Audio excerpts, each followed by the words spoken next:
Hola, ¿qué tal amigos? Bienvenidos a Culturismo Sin Límites, una semana más. Y el día de hoy estamos aquí en el consultorio de Luis Roberto Menocal. Muchas gracias por recibirnos. No, al contrario, gracias por venir.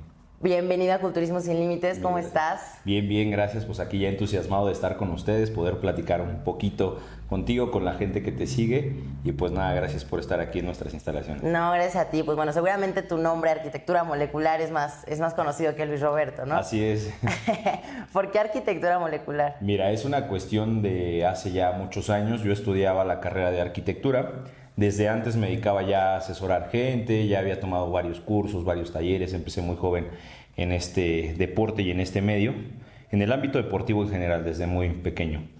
Y justamente a mitad de la carrera, pues seguía dando mis consultas, seguía tratando de hacer mis personalizados con la gente en el gimnasio y demás, y compaginar todo eso. Claro. Entonces, con mi hermana surgió esa idea de, oye, ¿por qué no tratas de hacer match de las dos cosas que estás haciendo? A final de cuentas, pues el construir una edificación pues requiere cierta labor, tener buenos cimientos, darle buena vista y que además sea resistente, y pues va con lo que haces. Y se surgió en ese momento la idea de poder generar ese nombre y hacer ese match, y por eso decidimos arquitectura molecular, porque pues a final de cuentas en este deporte es bien sabido que el uso de química es parte de este deporte en el ámbito profesional, ¿no? Claro. Oye, tienes una frase que te identifica, que es como... Sí, de hecho viene eslogan. siempre en todos mis planes. La gente que ya ha trabajado, trabaja conmigo, lo sabe, y es: si no puedes manejar el estrés, menos podrás manejar el éxito. ¿Y cómo surgió esa frase? Mira, la entendí en un momento pues justamente en mi vida he tenido algunos lapsos donde han sido complicados, pero a final de cuentas todo tiene una razón de ser que a veces no entendemos el por qué pasa. A veces nos aferramos a querer algo que suceda en ese momento, y a veces no sucede porque va a suceder algo mejor. Claro. Y entonces en esos momentos de estrés, si tú no mantienes la calma, mantienes el temple y empiezas a pensar con una manera enfocada, las cosas que tanto deseas las empiezas a bloquear. Porque no tienes un enfoque claro, porque no fluyes, porque no estás entendiendo la situación. Cuando tú empiezas a manejar el estrés, o cuando empiezas a tener más gente, más renombre, o más trabajo, o más cuestiones que te presionen, si no lo puedes controlar, pues cuando tengas mucho éxito y seas famoso o tengas mucha remuneración económica, no vas a poder controlarlo, no te va a subir el agua al tinaco y te vas a marear y te vas a perder, ¿no? Entonces es parte de lo que yo entendí y lo que quiero que entiendan mis atletas y lo tengan claro, porque a veces cuando les mandas un plan, pues empiezan a presionar, quieren ya empezarlo inmediatamente, no encuentran las cosas, ya quieren entrenar, están desesperados, tienen el evento encima y no saben cómo manejarlo. Entonces, quieren ser campeones, pero no puedes manejar lo que va antes de ser campeón, pues cuando seas campeón no vas a poder, ¿no? Claro. Entonces es parte de lo que les quiero inculcar a mis atletas. ¿Y esa filosofía la adquiriste a través del culturismo? Sí, el culturismo me ha enseñado muchas cosas, muchos momentos en mi vida. Desde que yo era pequeño, yo empecé muy chico en esto. Realmente con 14 años. Antes los cursos que daban eran AA, AAA, y así se iban clasificando en la federación. En realidad no era el culturismo como lo conocemos ahora. En los gimnasios, yo empecé igual muy joven en los gimnasios, cuestión de 12 años. Veías gente realmente fuerte, o sea, no veías a gente de la tercera edad, no veías a chicas, no veías a jovencitos, y la chica que estaba era porque estaba muy fuerte. Los aparatos eran muy rudimentarios, la música no era exorbitante, a veces ni había música, ¿no? Entrar a un gimnasio era a veces hasta como de miedo, porque no sabías lo que pasaba adentro, era algo muy de nicho, ¿sabes? Entonces cuando yo me empecé a acercar a eso, desde chico me gustaron los superhéroes, yo era fan de Superman. Recuerdo que por ahí de los 6 años salió un cómic de la muerte de Superman, y que entendí, dije, ¿por qué alguien tan fuerte puede ser tan vulnerable a la vez, no? Claro. Y empiezas a pensar cosas, aunque era muy jovencito, muy pequeñito, empieza uno a pensar, pero siempre me gustaron el poder ser fuerte, el poder hacer cosas que los demás no podían. En esa misma época, pues me acuerdo que en algunas revistas veía a Arnold y decía, bueno, esto se parece a Superman, se parece a los superhéroes, y entonces me empecé a entrar en ese contexto. Y yo, cuando vi la película de Pumping Iron, pues vi como la cara de sufrimiento de Arnold y todo eso en los entrenamientos conllevaba esfuerzo, no era nada más, está fuerte porque está fuerte, ¿no? Claro. Y en ese momento de niñez, pues no entendías lo importante que era la nutrición, si usaban alguna ayuda ergogénica, sino simplemente los veías entrenar, ¿no? Y yo decía, ese esfuerzo pues está conllevando el éxito, a final de cuentas le estás remunerando ese éxito de ser famoso, de ser más fuerte que los demás, y fueron parte de mis acercamientos y donde yo decidí dedicarme a eso. También en el ámbito deportivo empecé en el boxeo muy chiquito, en la natación muy chiquito. Siempre pero tú practicabas el deporte a la par. Yo practicaba el deporte. Yo a los 4 o 5 años ya estaba en clases de natación varias veces a la semana. A los 7 años entré al boxeo y duré casi 9 años boxeando. Muchas cosas. Empecé en las pesas como a los 12 años. Entonces, entre mi escuela y todo, siempre estuve cercano al deporte. Pero lo que realmente me llamó la atención ya en la adolescencia es que tu cuerpo empieza a cambiar, que empiezas a tomar otras formas, que a final de cuentas a nivel hormonal y mental empiezan a cambiar muchas cosas, y es lo que uno empieza a experimentar y me fue llamando cada vez más la atención para poderme adentrar en esto. Además que mi hermana también practicaba, era de las pocas mujeres que yo conocí que practicaba pesas en esa época. ¿Y competía? No, pero mi hermana está, de hecho a la fecha se ve fuerte, y ella pues ya tiene más de 50 años, ¿no? Y se ve bastante fuerte, y ella es religiosamente el gimnasio siempre desde muy joven. Entonces también tuve esa como cercanía. Algunos parejas de mis hermanas también se dedicaban a entrenar y todo eso, y fue lo que me fue adentrando a este maravilloso mundo del culturismo. Y competiste, ¿no? Cuando era muy joven, cuando tenía como unos 17 años más o menos. Los eventos no eran tampoco como ahora. Había eventos, pero no tenían esa afluencia de gente. No había tantas revistas. Redes sociales. No había redes sociales. O sea, la gente que iba a los eventos era realmente gente fuerte. Entonces, cuando tú empiezas en el gimnasio, realmente desconoces eso. O sea, desconoces que hay gente que compite, desconoces que existe una federación, desconoces eso. Y en los gimnasios, me acuerdo que lo que era muy común eran los eventos intergimnasio. Es decir, el mismo gimnasio organizaba un evento, y en el barrio, en las colonias, pues hay 2 o 3 gimnasios máximo, era lo que había. Entonces, si el gimnasio 1 hacía su evento, pues 2 o 3 del gimnasio 2 iban y competían, ¿no? Porque querían ganar. Pero todos eran de la misma comunidad del gimnasio, y fueron en un par de eventos que competía ahí. La verdad, competía como natural. Yo en ese entonces estaba entendiendo cómo funcionaba la fisiología, la bioquímica, las ayudas ergogénicas, pero yo era natural, y justo me dejé de dedicar un momento a esto porque tengo ligeramente desviada la clavícula. Entonces en el acromion clavicular hay mayor estrés en el tendón. Entonces se me empezó a irritar, estaba en preparación, y la verdad es que yo era un chico fuerte para mi edad. Yo con 16 años pues hacía press de hombro con mancuernas de 55 kilos, subiéndolas yo solo. Entonces, y además me veía todavía más joven por mi tipo de cara. En ese momento me veía más chico. Entonces llamaba la atención eso en el gimnasio, y como que la gente volteaba a ver, y dije, bueno, creo que no estoy haciendo las cosas mal si llama la atención. Y pues era fuerte, pero eso mismo de creerte fuerte o sentirte fuerte y no saber que yo tenía esa condición que me limitaba, empecé a irritar mucho el tendón, hasta que llegó un momento en el que no lo pude mover. Fui a varias terapias, usé muchos métodos, literalmente 9 meses no moví el brazo. Me acuerdo que tenía un coche estándar y manejaba con la mano izquierda, tenía que cambiar las velocidades, no podía ni subir el estéreo, la flexión y aducción de hombro no la podía hacer, entonces no podía usar un cabestrillo porque no podía abducir el hombro, entonces siempre tenía el brazo abajo, un shaker no lo podía yo agitar. Y la persona que me sacó adelante en ese momento estaba encargado de Medicina del Deporte del Instituto del Deporte del Distrito Federal y en el Comité Olímpico Nacional, que es el doctor Mosqueda. Y él literal fue el que me dijo, vas a hacer esto, te voy a poner esto y vas a entrenar. Y me dediqué a entrenar, pero en ese momento ya estaba en otra etapa de estudio de mi vida, ya estaba con otras cosas. Ya como que no era que perdiera el interés en esto, pero tenía otras obligaciones. Oye, ¿crees que ese tipo de represalias de tu clavícula y todo lo que comentas sea debido a que entrenabas de una manera, no como ahora que no existía la metodología o no se conocía más bien? Mira, realmente yo lesiones, pues no tengo lesiones articulares ni nada de rodillas, de codos, estoy bien. Hay veces que pues de repente entrenando pues sientes alguna ligera inflamación o algo, pero en realidad no. De hecho, cuando yo me hice la resonancia, me hice radiografías y todo, yo lo primero que pensé es que era un slap, que había sido el bíceps o alguna cuestión, pero no. Lo que analizamos, porque sacamos de los dos hombros, era que era la clavícula.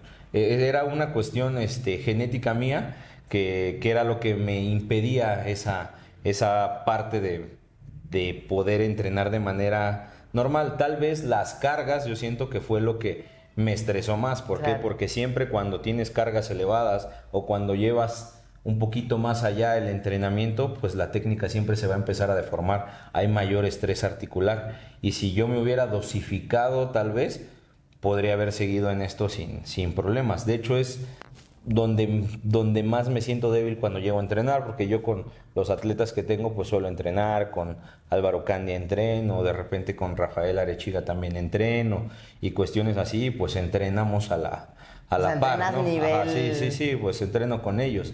Entonces, a final de cuentas, yo soy el que dosifico el entrenamiento, yo pongo la rutina, y pues si no lo hago yo, pues de nada sirve, ¿no? Y de Claro. hecho a la fecha pues voy, entreno, me distraigo, lo hago como un tema de recreación, pero siempre estoy anotando. De repente tomo el teléfono entre serie y noto algunas peculiaridades que suelo entender, porque si nunca se deja de aprender. Siempre que vas avanzando en esto, hay cosas que simplemente estaban ahí pero no las habías visto. Claro. ¿no?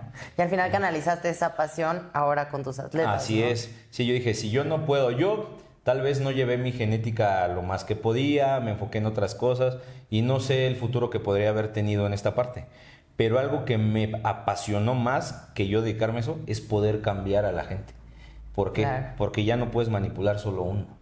Manipulas el cuerpo y las vidas de muchas personas. No, y todos reaccionan Y, diferente, ¿no? y eso tiene otro tipo de capacidades. Cuando solo conoces tu cuerpo, pues te quedas ahí. Pero el saber, a ver, él no funciona así, ella tampoco funciona así, esto así.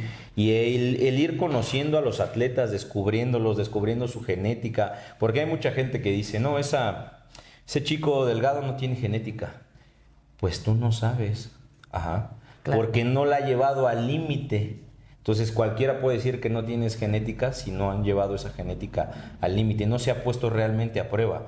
Entonces, un caso, por ejemplo, Derek Lunsford, cómo pasó de la categoría 212 a la Open Y ganar en una un periodo, Olimpiada, ¿no? en un periodo muy corto de tiempo, ¿no? Y antes de estar en las 212 tú veías a Derek y pues su físico no era algo prometedor, pero en buenas manos y poniendo esa genética a prueba, pues se puede ir escalando y llegar a otros niveles, ¿no? Oye, y tú como entrenador sí puedes determinar o ver a quién sí tiene genética y quién no. El tiempo te lo va a decir. Tú como entrenador no puedes decir no lo tiene. Porque hay gente que tú puedes ver que se esfuerza mucho y está demorando mucho tiempo, ¿no? Y ya probaste distintas estrategias y ves que no avanza. Bueno, el tiempo es el que te está diciendo que no se puede. Pero uno no tiene la varita mágica de decir, a ver, ¿tienes? No tienes, ¿no? El tiempo es el único que te va a decir. Y hay gente que tú lo puedes ver y llegar con bajas expectativas y de repente empezar a evolucionar, ¿no? Claro. Entonces es parte de ser observador. Este es un deporte que todo entra por los ojos, ¿no? Entonces tienes que estar observando y siendo minucioso en cada detalle, qué cambia, qué no cambia, si hay algún retraso, si hay alguna hipertonicidad, si él tiene cierta facilidad para desarrollar cierto grupo muscular. Dependiendo de la categoría, hay veces que lo tienes que frenar un poquito, claro. Y eso es difícil, ¿sabes? Porque a veces como atleta el que te diga, tienes que dejar de hacer, tienes que perder. Para pegarte un parámetro, emocionalmente, ¿no? Y psicológicamente eso les pega a todos. El que me diga que no, es porque realmente no le apasiona la ganancia de masa muscular, ¿sabes? Entonces es algo complicado. Entonces siempre decirle, oye, ¿sabes qué? Vamos a bajarle 2 rayitas y te esperas aquí tantito, es difícil.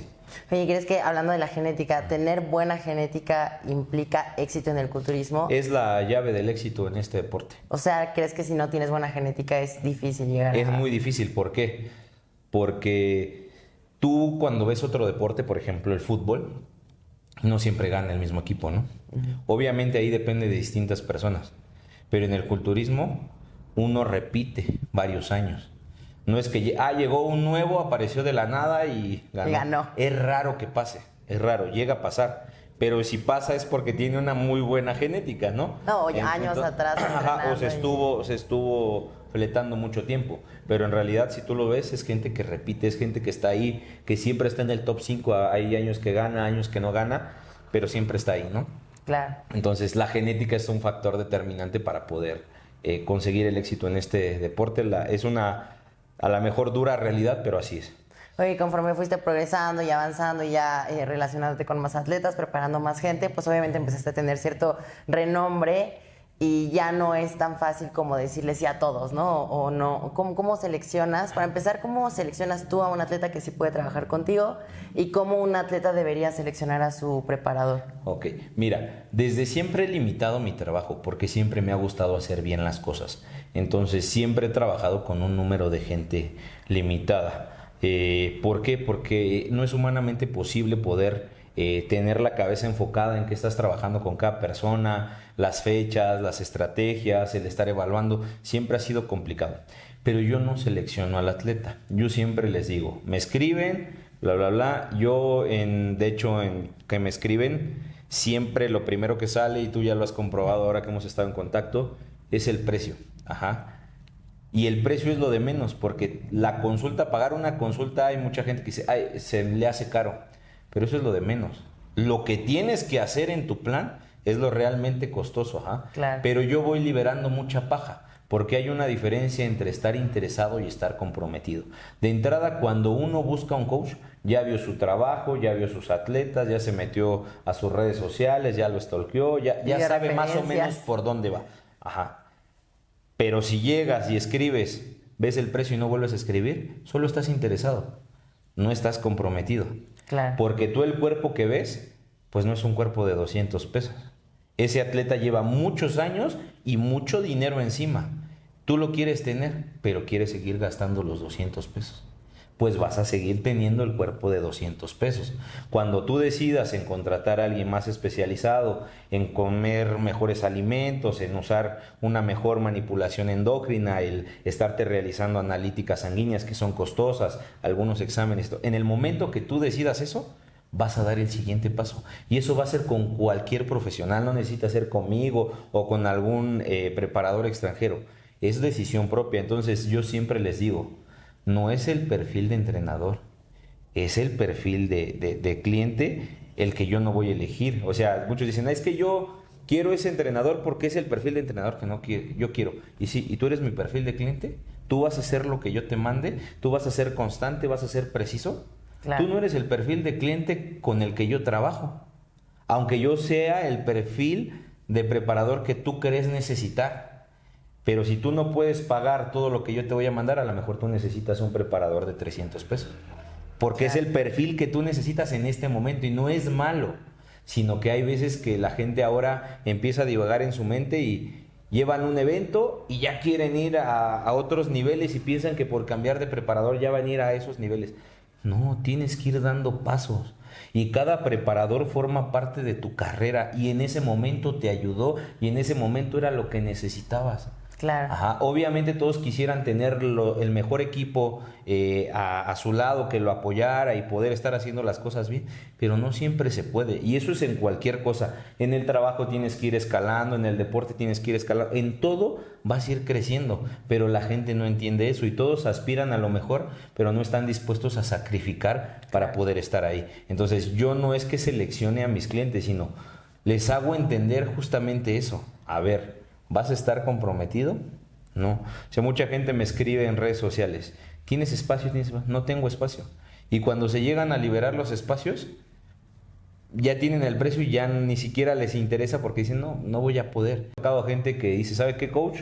Yo me la veo difícil, pero voy a trabajar en la tarde en otro turno, voy a ver qué hago, pero yo voy a mejorar este año y voy a hacer lo mejor que pueda. Y hacen lo mejor que se puede, ¿no? Claro. Pero son las procesos. ganas, ¿no? Te voy a dar un ejemplo y a lo mejor es un poco ventilar aquí a mi amigo y compañero Álvaro Candia, pero él en su preparación de 2022, él literal vendió su vehículo y se deshizo de su vehículo para enfocarse en su preparación, para invertir eso en su preparación, ¿no? Pero esa es la pasión por este deporte. ¿Cuántos están dispuestos a hacer eso? A sacrificar Sí, todo. muchos dicen, no, pues yo prefiero seguir manteniendo el cuerpo que tengo y no estar invirtiendo tanto para llegar a esos niveles, ¿no? Claro. Y cuando de pronto a lo mejor sí tiene el alcance, la posibilidad, pero tú notas que un atleta tuyo empieza a ser indisciplinado o no se apega muy bien a la dieta, al plan, decides ya... Sí, muchas veces ya no trabajo con ellos, pero se los hago saber. O sea, yo siempre les comento, mira, tú estás echando los billetes, pero al bote de la basura. Tú me puedes seguir pagando el tiempo que quieras, pero el único que se autoengaña, pues eres tú. Tú te estás engañando todos los días y crees y siempre dices. Pero ¿sabes qué pasa con esa gente? Esa gente suele ser la gente que cambia cada rato de coach. No es que no me funcionó con este, no es que no me funcionó. No, el del problema eres tú. No eres disciplinado, no te das el tiempo de que el coach te vaya descubriendo tu genética, tus hábitos. Oye, y mencionando esta parte de que tienes que experimentar para ver cómo funciona la gente y todo esto, ¿qué importancia tiene como atleta y como entrenador prepararte cierto tiempo y no solamente los 3 últimos meses para la tarima? Claro, pues es lo más importante. Yo, por ejemplo, en mi caso siempre les pido más o menos mínimo 9 meses para poder trabajar para una preparación. Hay gente con la que llevo años trabajando. Normalmente mi gente no se va. Algo que le he demostrado a mi gente es que yo siempre me voy a poner al nivel que vayan a ir. ¿Para qué? Para que no vayan a buscar a ningún otro lado. En la actualidad está muy de moda el buscar a preparadores extranjeros y todo. Llega un momento en el que pasa lo mismo que comentábamos hace un rato. Tienes tanta gente que ya no es humanamente posible coordinarlo. Entonces, hasta que no vean un talento fugaz, un garbanzo de a libra, no van a voltear a verlo y a prestarle atención. Y yo no soy así. Yo con mis atletas, sea quien sea mi atleta, le brindo la misma atención, ¿no? Porque a final de cuentas soy más dosificado en lo que le entrego a cada persona y no me desbordo con un solo atleta o dejo de prestarle atención a otro atleta. Entonces, el hecho de tener el tiempo suficiente te va a dar el tiempo a ti como atleta de ir conociendo cómo se va comportando el cuerpo e ir siendo cada vez más fino. Mucha gente me busca para las puestas a punto porque es algo en lo que me he especializado. Muchas veces a la mayoría se le pasa la carga, le falta carga, se borran. Entonces es algo en lo que yo he entendido. En realidad yo entiendo el culturismo de una manera muy fácil y muy simple, aunque es muy compleja. Pero cuando lo descifras, lo haces como, pues es tu día a día, lo haces de una manera automática, dinámica, lo entiendes. Siempre va a ser difícil prever lo que va a pasar. De hecho, la mayoría de los atletas, cuando en una puesta a punto sale mal, a veces no son cuestiones de él.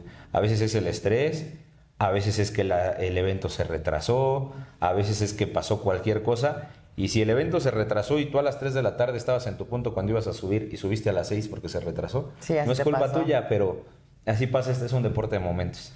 Oye, y la diferencia que hay, por ejemplo, que te llega un atleta que te dice, mira, la neta no sé nada, vengo de ceros, a que alguien te dice, ya llevo años compitiendo y voy por mi carnet, ayúdame, ¿no? Sí, mira, la mayoría de los atletas con los que yo trabajo es gente con experiencia. La verdad, principiantes son 2 o 3 los que tengo, y eso por recomendación de algún otro conocido, porque de entrada para mí me es más difícil trabajar porque no entienden todavía el culturismo como culturismo real, ¿sí me explico? Lo están descifrando también, pero son los que más rápido cambian. ¿Por qué? Porque no han tenido ningún estímulo. Pero a mí me gusta trabajar con la gente que ya tiene cierta experiencia. Muchos dicen, sí, pero Luis tiene atletas que ya están hechos. Sí, y los cambio. Y cambiar a alguien que ya probó de todo en su vida, que ya estuvo con muchos preparadores, que ha usado cosas hasta aberrantes, y que aún así llegues tú, le des ese giro de tuerca y pongas la guinda en el pastel y cambie y le vaya mejor, eso para mí es más meritorio que cambiar a alguien que va empezando. Porque a alguien que va empezando le das lo que sea, y cualquier estímulo que sea distinto a lo que está usando, pues va a propiciar cambios. Claro. Entonces, esa es la manera en la que yo me gusta trabajar con los atletas. La verdad es una realidad, me gusta trabajar más con atletas experimentados. Oye, en cuestión de las categorías, ¿cómo se determina que eres bikini, wellness, figura, en caso de los hombres? Pues, bueno, lo que es una realidad, lo que determina es la estructura ósea, porque la masa muscular la vamos a poder manipular. Obviamente hay algunas formas estructurales, muscularmente hablando, que son particulares de cada persona, ¿no? músculos más penados, músculos menos penados, ligamentos más largos o más cortos, igual los tendones más gruesos, más delgados, y eso va generando estructuras musculares distintas. Pero lo que es una realidad es que evidentemente la estructura ósea va a determinar gran parte de la inclinación de un físico por una categoría, y de ahí ya partimos por mover la masa muscular. Ejemplo, un chico con unas claviculitas así no lo puedo poner a hacer men's physique, porque tengo que desarrollarle mucho el hombro, y podrá tener unos hombros gigantes, pero probablemente su pecho, justamente por la longitud de la clavícula, no sea muy denso. Y entonces, pues sí, a lo mejor va a ganar como principiante, como novato, pero ya subiendo de nivel, pues se va a ir quedando atrás, ¿no? Claro. Y es frustrarle el éxito. Lo mismo pasa con las chicas, ¿no? O sea, no puedo poner una chica con unas caderas así a hacer bikini, porque pues le va a costar mucho trabajo. Pero una estructura mediana que se adapte, si tú vas adaptando la masa muscular, pues se puede ir adaptando a diversas categorías. Además, en el culturismo, si tú lo has visto, es ir dando saltos. Tu calidad muscular y tu densidad muscular te va a ir rotando de categoría, porque te vas alejando cada vez más del parámetro. Claro. Oye, en cuestión de acercarte a un parámetro, pues obviamente por categoría cambia toda la metodología de entrenamiento, Claro. nutrición, etcétera, ¿no? Como, por ejemplo, un Classic y otro Classic, ¿por qué entrenarían diferentes? O sea, ¿qué importancia tiene que cada quien haga un plan para él? Bueno, justamente de entrada tiene que ver mucho, como te digo, la estructura ósea, la masa muscular con la cual ya llegan conmigo, los malos vicios motores o de entrenamiento que ellos ya tienen. Porque hay gente que dice, es que yo entreno los hombros pero no se me desarrollan. A ver cómo haces una aducción de hombro, ¿no? Una abducción de hombro. A ver, vamos a aumentar el rango de movilidad, el ROM, vamos a ver cómo estás trabajando de esta manera, en este plan, vamos a ver si desarrollas más, vamos a ver ciertas estrategias, ciertos vectores de fuerza, cambiarlos, esos ángulos de trabajo, para que empieces a tener un estímulo distinto. Y ya que empezamos a trabajar sobre la marcha, ellos mismos se van dando cuenta que hay un avance, ¿no? Que los hombros que tenían ya no son los mismos, que están adquiriendo otra forma. Claro. Y ciertas cuestiones así, ¿no? Entonces, yo voy adaptando. Esto es cuando llegan a la primera consulta, el primer plan, estás a ciegas como preparador, ¿no? O sea, el que te diga que sabe qué hacer, no es cierto. O sea, tienes las bases conforme a tu experiencia y las bases de sustento científico, pero en realidad cada genética es un mundo. Ajá. Y hay gente que tiene la genética ahí, pero entrena mal. Y en cuanto empiezan a entrenar bien, ¡pum!, explotan ahí, ¿no? Entonces, el primer plan, el resultado que te da en la segunda consulta, en el primer ajuste, pues te vas a dar cuenta de muchas cosas, y es cuando realmente empiezas a trabajar. Entonces, el paso del tiempo te va a ir determinando cómo vas a trabajar con cada persona. Claro. Hay personas que desarrollan muy rápido o activan más ciertas zonas musculares, y les tienes que cambiar cierto tipo de ejercicios para que lo desarrollen menos, activen más donde están deficientes, y toda esa parte para poder generar la estructura que tú deseas que esté en tarima, que es lo que están pidiendo los jueces, ¿no? Desgraciadamente, en la actualidad, pues ya no sabes ni lo que están pidiendo, ¿no? Este año te piden una cosa, el año que entra te piden otra cosa, en 6 meses te piden otra cosa, y pues están jugando con los atletas, porque algo que se ha venido notando y que es una realidad, y más o menos pasa cada 10 años. Si empiezas a analizar la historia del culturismo, más o menos cada 10 años vuelven a querer a los cuerpos más chicos.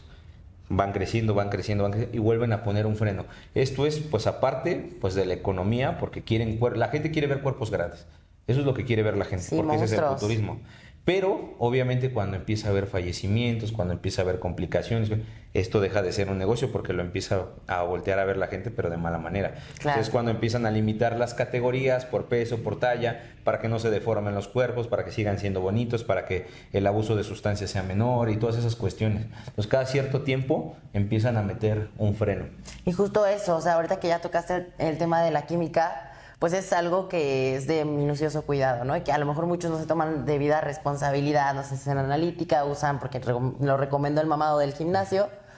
Y en cuestión de ya culturismo, pues ya usas unas dosis, a lo mejor un poquito menos, más de lo que los normales mamados lo harían, ¿no? Mira, en realidad a veces como atleta profesional llegas a usar hasta menos dosis que un atleta recreacional, pues justamente por lo que comentas.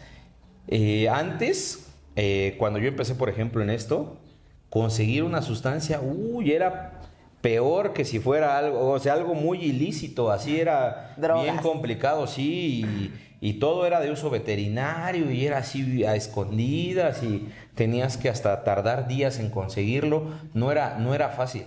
Y ahora cualquiera que abra su maleta en el gimnasio trae varias cosas para poder vender, para poder compartir, para cualquier cuestión. Entonces ya están peor que dulces. Entonces, ¿cuál es el problema?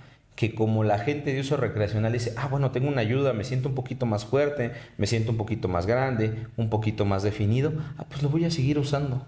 Bueno, ahora voy a probar este. Bueno, ahora el coach me recomendó este, voy a probar este otro. Y así, y empiezan a hacer algo que no está estructurado, que de entrada no tienes analíticas sanguíneas de cómo estás empezando, ni cómo se está comportando tu cuerpo durante el proceso. Nunca hiciste un podciclo, nunca lo terminaste, no nada. No entiendes lo que está pasando en tu organismo, pero lo sigues usando de manera cotidiana, que no es un TRT, porque un TRT tiene que estar bien estructurado, ¿no? Claro. Pero en ese caso, pues ellos no lo hacen de esa manera. Entonces esa gente termina usando más sustancias que a veces un atleta ya de alto nivel. Ajá, porque si bien si tú haces una preparación, tú puedes seguir usando ciertas sustancias que entre comillas mucha gente diría que son para volumen y en realidad no. Si manipulas bien otras aristas como el agua y demás cuestiones, te puedes ver grande y verte duro, ¿no? Pero la gente en los gimnasios, por ejemplo, pues tú la ves, quieren un aspecto rocoso, un aspecto duro y empiezan, voy a ocupar fármacos que no retienen agua, sí, pero pues traes un 25% de grasa, hermano. De nada te va a servir más que para controlar la tensión arterial, que no se te dispare, ¿no? Pero no, realmente visualmente no se va a ver el cambio que se está propiciando a nivel ultraestructural, ¿no? Yo creo que esa es la importancia, ¿no? De estar con un profesional que sepa exactamente cómo vas a funcionar, porque justo esa es desinformación. O sea, ellos no saben que se están haciendo daño, ¿no? Bueno, todos se hacen daño, pero de una manera más cuidadosa. Sí, pues los riesgos siempre están ahí, siempre. Y hay cuestiones, normalmente cuando a la gente en este deporte le llega a pasar algo como lo vemos con los atletas profesionales, pues hay veces que hay algo detrás, ¿no? Claro. Muchas veces alguna patología, alguna cuestión que desconocías, algún análisis clínico que pasaste por alto, que no lo hiciste, y se va complicando, ¿no? Lo que sí es una realidad que evidentemente no es recomendable el uso y el abuso mucho menos, pero el hecho de que estés de las manos de un profesional va a minimizar esos riesgos y va a amortiguar un poco menos el deterioro de la salud con el paso del tiempo. No es que no se dé, a final de cuentas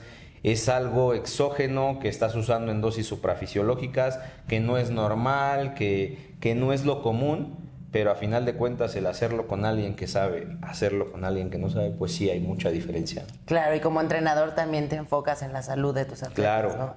O sea, cuidarles, por ejemplo, a las mujeres, ¿no? La feminidad. Sí, yo por ejemplo, con el caso de las chicas me buscan mucho porque tienen buenos cambios y siempre la cara trato de mantenerla lo más suave posible. Que no se puede mantener femenina porque eso es una realidad, el hecho de que uses sustancias. Te voy a decir así rápidamente, ¿qué pasa? Tú usas una sustancia que a lo mejor es anabólica pero no es androgénica. ¿Pero qué crees? Que todo se hace en los mismos instrumentos de laboratorio. ¿Por qué? Porque todo se maquila. Un mismo laboratorio le maquila a 10 gentes que se dedican a hacer fármaco. Entonces, pues hicieron una metenolona donde hicieron una testosterona, un enantato, pues evidentemente va a tener residuos. Obviamente las cantidades son mínimas. En una proporción, pues son de un 80-20. Pero si tú lo usas 1 año, 2 años, o lo usas en dosis más altas pensando que estás usando un anabólico, pues el poquito androgénico va a causar también el efecto, ¿no? Claro. Y a veces es en menos tiempo. Entonces la gente no entiende eso, que todo lo que usamos en realidad es underground. Ya no es como antes, que había en la farmacia muchas más variedad de fármacos que podías usar en este deporte. Ya estamos limitados en ese aspecto. Entonces la gente no entiende que son riesgos, pero el hecho de cómo lo manejes, las dosis que tú manejes, el tipo de sustancias que tú uses, vas a minimizar esos riesgos, pero siempre van a pasar. Lo que yo siempre trato de hacer es que siempre las chicas, oye, si sientes cambios de este tipo, avísame. O sea, a mí no me gusta que se esperen a la consulta para que ya me digan, pasó, ya no hay vuelta atrás, ¿no? exactamente. Entonces siempre es eso. Entonces trato de cuidar la voz, trato de cuidar la acromegalia que no se vaya generando, esa virilización, el desarrollo de los genitales y toda esa cuestión, siempre trato, hay cosas que van a pasar, pero siempre se trata de minimizar los riesgos. Si tú ves a mis chicas cuando compiten, pues están más suaves de la cara que muchas y con más masa muscular. Es algo que yo siento que ha caracterizado mi trabajo, porque tú puedes ver chicas con la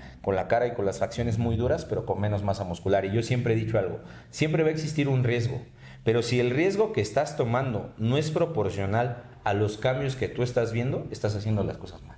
Claro. Porque si el riesgo es así y el cambio es así de pequeñito, lo estás haciendo mal, ¿no? Entonces, es algo en lo que me baso y que siempre trato de hacerlo. Y cuando ellas salen de un ciclo farmacológico, tú las empiezas a ver en el lapso de un par de semanas y automáticamente se empieza a suavizar nuevamente sus facciones, se empiezan a rellenar, otra vez se vuelven femeninas. Y eso es lo que siempre trato yo de cuidar. Claro. Oye, y yéndonos un poquito más en el lado social, ya dejando al lado un poquito la profesionalidad, tu relación atleta-coach también tiene que mantenerse profesional, ¿no? Claro, mira, a final de cuentas es como el caso de Samson ahorita con Milos. Él lo comentó en una transmisión que hizo, en un video que hizo, pues te empiezas a involucrar emocionalmente. Y eso, te digo algo, es inevitable. ¿Por qué? Claro. Porque tú al atleta, por más... yo siempre soy profesional y siempre que hablo con mis atletas hablo a lo mejor en un tono de compañerismo, pero sigo siendo profesional. O sea, trato de meterlos al carril, ser su cable a tierra y que se vuelvan a aterrizar en lo emocional, en lo psicológico, en lo físico, siempre. Porque si yo no soy profesional y solo me vuelco a lo emocional, les doy en la torre completamente. No, tienes que mantener una postura exactamente. de líder, ¿no? Entonces, siempre trato de que ellos me tengan la suficiente confianza para recargarse en mi hombro, pero que sepan que yo nada más les voy a dar un par de palmadas y tienen que seguir adelante, no los voy a arropar, ¿sabes? Claro. Entonces siempre trato de meterlos a ese carril, pero sí es importante involucrarte. ¿Por qué? Porque a veces no entiendes el contexto. A veces es que no avanza, pero a lo mejor tiene problemas con su pareja, tiene problemas en el trabajo, tiene diversos problemas, y cuando tú no los entiendes, pues él se frustra y tú te empiezas a frustrar. Pero cuando entienden el resto del contexto, empiezas a buscar distintas estrategias para poder destrabar esa pausa que están teniendo en el desarrollo y poder seguir avanzando. Pero necesitas entenderlo. Claro. Si no, tampoco eres el psicólogo y que vienes y que te llenen de problemas, porque tú tampoco estás para cargar un costalito de problemas que no son tuyos, ¿no? Pero cuando ves que algo está pasando, uno lo detecta. Como te comenté hace un rato, aquí todo entra por los ojos. Uno tiene que ser bien observador, súper observador. ¿Vale? Entonces Claro. es así esta cuestión, pero es parte de... Terminas emocionándote y los agarras en un momento vulnerable porque las hormonas alteran mucho las emociones. Mucho las emociones. Entonces, si tú no estás... A mí me ha tocado atletas que pues tú los ves grandes, fuertes y que se te desmoronan y se te ponen a llorar de la nada.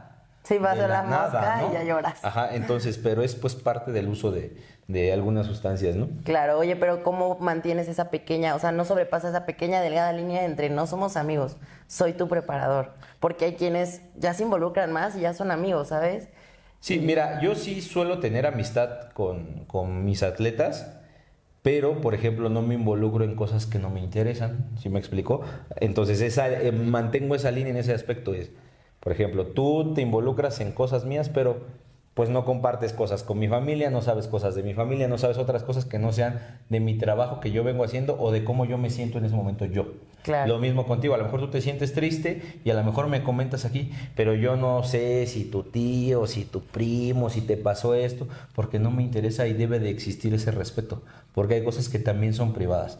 Hay muchos coaches que llegan y son invasivos. Te empiezan a preguntar cosas que no tienen que ver con el plan, que no tienen que ver con el objetivo que tú tienes y empiezan a ser invasivos y eso está mal. Debe de existir un respeto, porque a final de cuentas es como si tú vas al médico y a lo mejor tienes cualquier afección, pues tienes que ser honesto en ciertas cosas, ¿no? Porque si no, pues no te alivias. Claro. Pero no le vas a contar tu vida porque ya le pagaste la consulta, él te brindó un servicio y hasta ahí quedó. Entonces esa honestidad tiene que tener ciertos límites porque hay cosas que no hay que transgredir, ¿no? Y es parte de lo que yo mantengo. A mí la gente sabe que me puede pedir ciertas cosas y cosas no por mi manera de ser. Claro. Yo soy una persona cordial, soy amable, soy atento, pero también soy reservado en muchos aspectos. Entonces la gente entiende esa dinámica conmigo. Les cuesta irme descifrando, porque al principio piensan que las cosas van a ser más amables conmigo y no lo son. Y luego dicen, el coach es bien duro, es bien fuerte. Y luego ya me empiezan a descubrir en otros aspectos. No, pero sí es a todo dar en este aspecto, ¿no? Pero es parte del momento en el que se requiere. No puedes, o es como una caja de herramientas, ¿sabes? O sea, no puedo usar un perico para clavar un clavo, porque no, necesito un martillo, ¿sabes? Entonces hay momentos donde les tienes que dar un abrazo, hay momentos donde tienes que decir, ¿sabes qué? No te voy a ver, estás haciendo las cosas mal, etcétera, porque tiene que ser así, no puede ser todo el tiempo el mil amigos, el buena onda, ni todo el tiempo el que estés frunciendo el ceño, ni nada. No, y aparte pierdes objetividad. Claro, sí, te empiezas a ir por la parte emocional. Y es importante que también escuchen a un profesional que lleva muchos años y que pues tu trabajo te respalda, tus atletas, todo. Porque pues me ha tocado a mí en lo personal, perdón, escuchar atletas principiantes que el coach busca meterse a esa vulnerabilidad y de ahí como que empieza a manipular, ¿no? Sí, no. Entonces, de hecho, ahorita que dices esa parte de los coaches, es muy común esa parte de, incluso hasta para venderles cosas, para decir, o sea, se acaba de bajar un evento y le fue mal, y ya quieres que compita en el de la siguiente semana. Pero le fue mal porque le faltaban 15 semanas de preparación, no porque fuera un error en la puesta a punto, y tú como coach por quererle seguir cobrando, vendiendo, a fuerzas quieres que se suba en lugar de decir, oye, ¿sabes qué? Vamos a replantear, vamos a seguir trabajando, pero vamos a esperarnos unos 3, 4 meses, vamos a hacer esto, vamos a hacer aquello, o descánsate un ratito y vamos a ver que es parte de, ¿no? Y hay veces que tú te aprovechas, bueno, yo no, en mi caso no, pero muchas veces los coaches se aprovechan de esa parte, como bien lo comentas, y pues el único ahí fregado es el atleta. Y es que muchas veces, o sea, aquí casi no se toca ese tema, pero ha sido muy controversial los charlatanes, o sea, que ni siquiera son coaches y se meten ahí. O sea, una recomendación que le darías, hay mucha gente de nuestro público que va empezando, que justo nos ve para informarse de lo que no sabe. ¿Qué consejo les darías para que digan, no, pues esto está bien, esto está mal y tengo que tomar en consideración esto para un coach? Mire, hay muchos focos rojos. De entrada, por ejemplo, me he enterado de gente que ya lleva atletas profesionales y el coach va y se presenta. Oye, yo te ofrezco mis servicios. Oye, yo me dedico a esto, yo te preparo, es más, no te cobro. Ese es un principal foco rojo, porque uno no va, como te comento, al doctor y el doctor le regala la consulta. Claro. ¿No? Entonces, ese es un principal foco rojo, el hecho de que no te cobren, de que te hagan un descuento, ese es el principal foco rojo. Ellos quieren algo de ti. Y el hecho de que vayan y te busquen, ellos quieren algo de ti. Si ven a alguien con talento, me enteré de un coach que está teniendo renombre y que anda haciendo eso por ahí y va buscando chicas y chicos para ofrecerles sus servicios. De entrada, si tú vas con alguien, es o porque lo conoces o porque alguien te lo recomendó. Y sobre todo en tema de salud y en temas legales, uno no se mete a internet y busca abogados en línea. No, porque te generan desconfianza. Necesitas que alguien te lo recomiende. Lo mismo pasa con un médico. Necesitas ver que está en un lugar establecido o que te lo recomendó alguien más o alguna cuestión así. Entonces no ves al médico que va y va dando tarjetas por ahí, por allá en la calle como si fueran volantes. No es así. Entonces, como coaches, muchos coaches que se acercan en los eventos o que hacen eso, pues de entrada, pues no eres tan bueno como dices decir. Sí, les interesa porque el dinero, cuando ¿no? el cliente, exactamente, porque o la fama o el renombre que puede tener, si el atleta tiene más o menos talento, pues la va a armar y me va a levantar y me va a impulsar a mí. Pero cuando el atleta que está cabrón, que se ve bien, que tiene ya renombre, que ya tiene una carrera, va y te busca, entonces sí te está buscando por tu trabajo y entonces es que tú estás haciendo las cosas bien. Claro. ¿No? Y eso es un foco rojo, el hecho, como te comento, que te quieran regalar algo, que te quieran cobrar menos, que ellos vayan y te ofrezcan sus servicios, es el principal foco rojo. Sí. Oye, ¿y qué tienes que hacer? O sea, acercarte a quien. Hay muchos que no saben, o sea, real no saben. Mira, en la actualidad, pues las redes sociales te confunden. Porque tú ves muchos tiktokeros, ves mucha gente que sube contenido y dice, sabe. Sí, pero ha trabajado con gente como tú. Tienes que adaptarlo a tu sector. Ajá. A mí me tocó en el Instituto de Excelencia Médica de la FIFA estar con Dan Bernardo, que él es nutriólogo o fue nutriólogo de los Falcons de la NFL y de la Selección Nacional Femenil de Gimnasia Olímpica de Estados Unidos. Y entonces él, trabajando con los Falcons, pues tenía un sistema medio adaptado para trabajar en fútbol americano, ¿no? Entonces, otro compañero que estaba ahí que también se dedicaba a lo mismo, acabamos una charla con él. Dice, no, ya sé qué le voy a poner a mis atletas, no, yo ya sé, ya con él ya me dio la solución.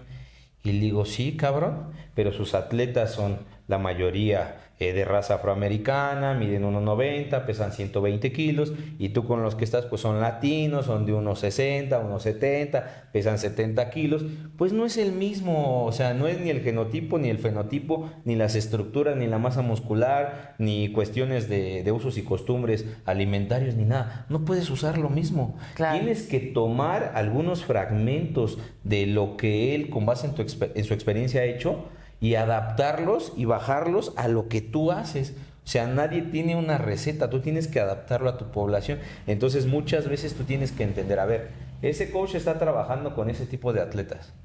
Yo no encajo en ese perfil.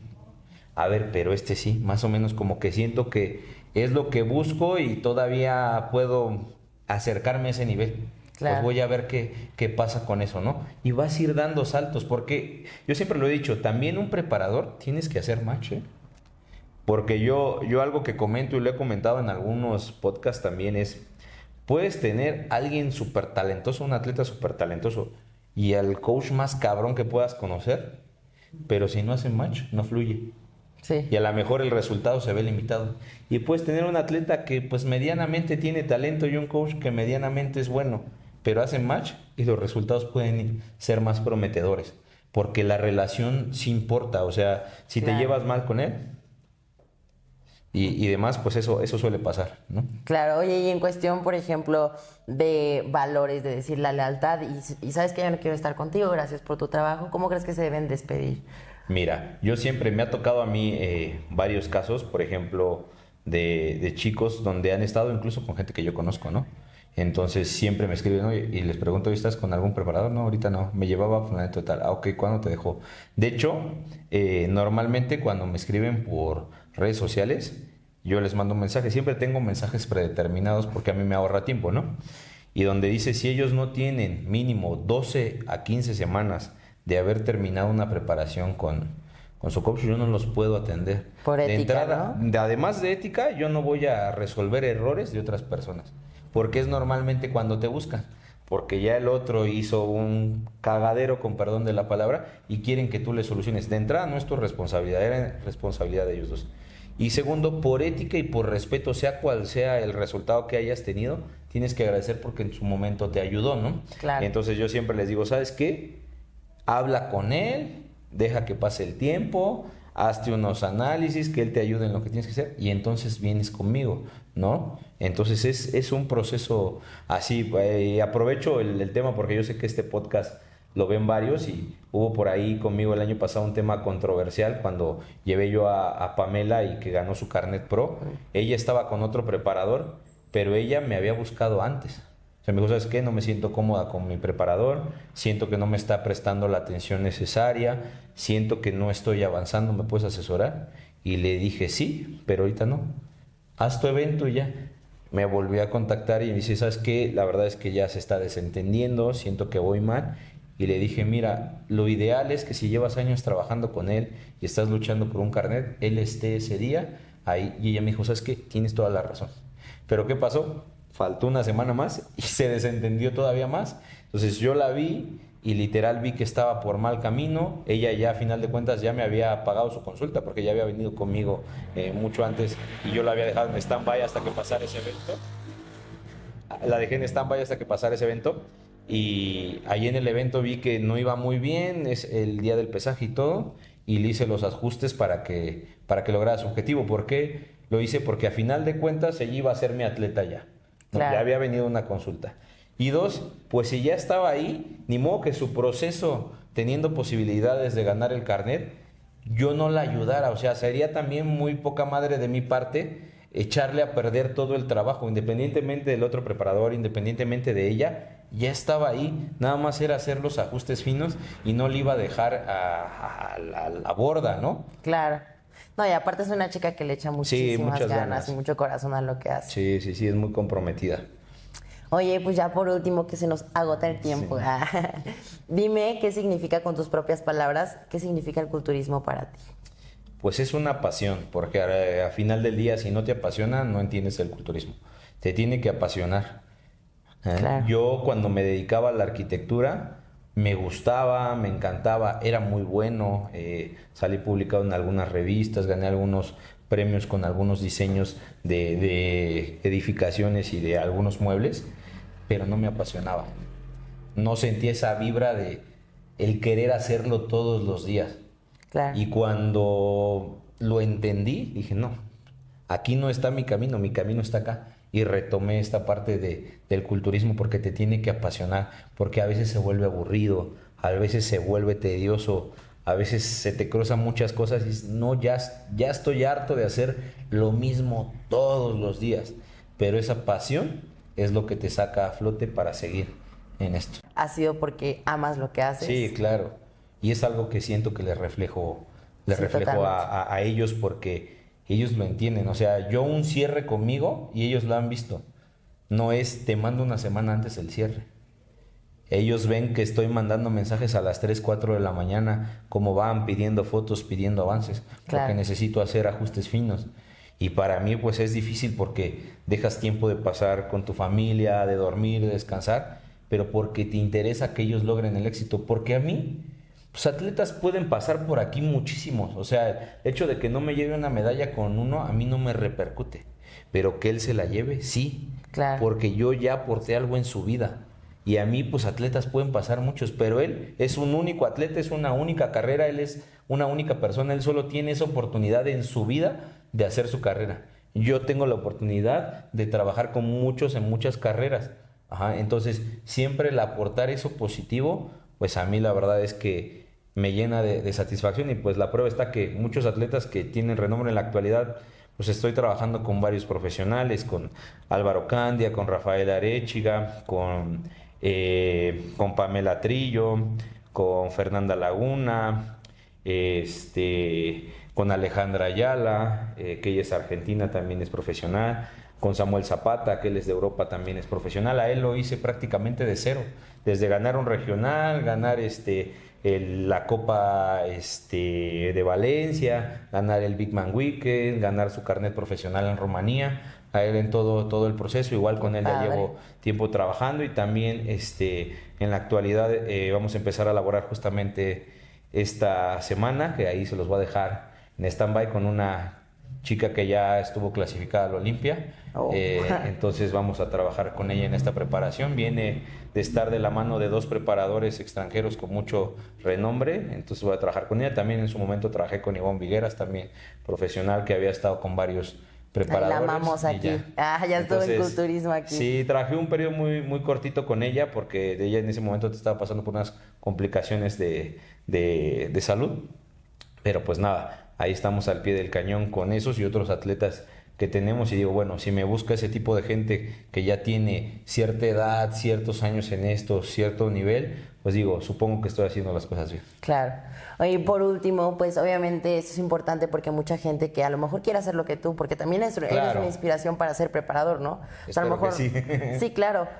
Y muchas personas que dicen, no, pues yo quiero ser como él y así, se puedan sentir identificadas. ¿Qué le dirías a Luis Roberto, de 17 años, que decía, pues igual y yo quiero, pero no sé nada? Que no claudiques, porque si lo quieres es así. Por ejemplo, te voy a dar, así retomando ahorita que me llega el recuerdo, pues llegó un momento en el que dudé, o sea, ¿sí me voy a dedicar a esto? O sea, no era lo mismo que ahora, o sea, no era la industria del fitness que es ahora, o sea, decía, ¿de esto voy a vivir? Pues a lo mejor no, a lo mejor sí tengo que ser arquitecto, estar haciendo proyectos, estar construyendo, porque de esto no voy a vivir. Claro. Pero vi que no me apasionaba y dije, tengo que encontrar una ventana que me haga poder vivir de lo que amo, ¿no? Porque es una bendición, muy poca gente se dedica a lo que realmente ama en esta vida. Hay veces que dices, yo amo esto, pero no gano lo suficiente y voy a tener que hacer esto porque no me queda de otra, ¿no? Entonces yo traté de buscar esa ventana y por eso vi varias disciplinas. Te comenté hace un rato, fui juez, he hecho muchas cosas dentro de este deporte, he estado involucrado coordinando ligas deportivas, haciendo eventos deportivos y traté todo el tiempo de buscar la ventana para poder decir, esta es la línea que quiero seguir y ya. Pero hubo momentos en los que dudé, en los que quise claudicar, pero pues que no claudiquen, es el consejo que les doy. Si realmente les apasiona y si realmente lo desean, ustedes van a encontrar el camino.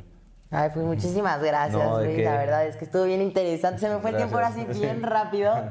Muchísimas gracias. ¿Cómo te pueden...? Bueno, yo sé que te tienen que mandar mensaje y esperar hasta que haya espacios, pero ¿cómo te pueden encontrar también para enterarse de tu trabajo? Pues sí, en redes sociales, por Instagram y Facebook como Arquitectura Molecular. En realidad soy una persona que no sube mucho contenido, que no sube muchas fotografías. De hecho, pues llevo muchos atletas, pero esos atletas que yo asesoro no subo fotos de todos. Una, porque por respeto, y dos, porque subo las fotografías donde considero que ya los atletas tenemos esa confianza, ¿sabes? De exponer Claro. el trabajo en el que estamos trabajando. Entonces, no subo de toda la gente con la que trabajo, asesoro a algunos artistas, a otro tipo de gente. Siempre me dediqué también al ámbito empresarial, pero pues soy muy reservado en ese aspecto. Pero pues ahí me mandan un mensaje o así, nada más sean pacientes, porque si no contesto no es porque no quiera, sino que me suelo dar el tiempo siempre para estar tranquilo y empezar a responder. Y sí, los espacios disponibles normalmente en noviembre de cada año abrimos la agenda del siguiente año y se abren 2 o 3 espacios nuevos y hasta ahí por eso no hay muchos espacios.